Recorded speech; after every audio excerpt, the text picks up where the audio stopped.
اس وقت ہم یہ دکانی سے آگے کا ایریا ہے، یہ نیو دربند ضلع مانسہرہ. یہ دریا اتر گیا ہے اور اب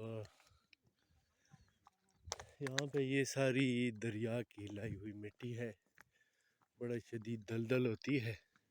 یہ صبح صبح ہم آئے ہیں شکار کرنے کے لیے مرغابی کا، لیکن فی الحال تو مرغابی نہیں ہے.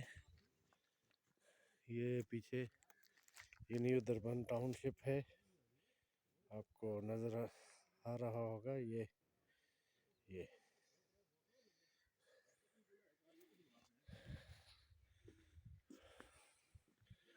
ساری دلدل ہے بڑے دور تک.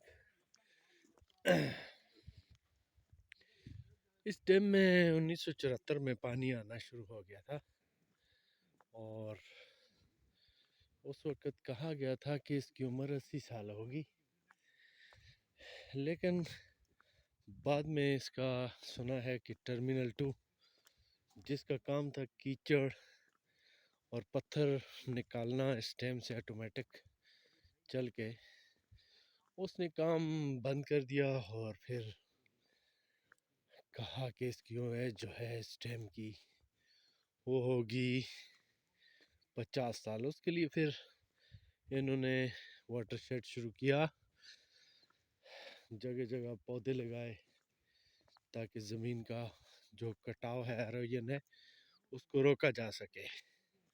اور اس کے ساتھ ساتھ چھوٹے چھوٹے ڈیم بھی بنائے تاکہ اس میں مٹی اور کچرا نہ آئے. اس وجہ سے کہتے ہیں کہ یہ اس کی ایج جو ہے وہ 80 سال ہے. 80 سال کے بعد اس میں سارا پانی اور کیچڑ بھر جائے گا. تو اب 2022 ہے، اس کا مطلب یہ ہے کہ بس کافی ٹائم اس کا ہو گیا ہے. 2050 تک یہ ڈیم ہوگا.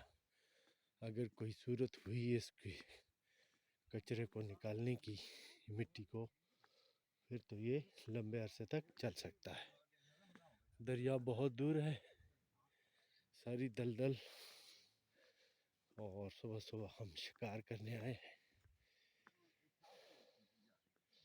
تو آج آپ کو ہم نے اس علاقے کی، یہ دیکھیں، یہ اوپر میرن گاؤں ہے، وہ پیچھے چوئیاں کا گاؤں ہے، اس کے ساتھ دربند ہے، وہ اوپر بگوائی ہے، بگوائی سے پیچھے لنڈی کیری، وہ بہت دور آگے کرپلیاں کا علاقہ ہے.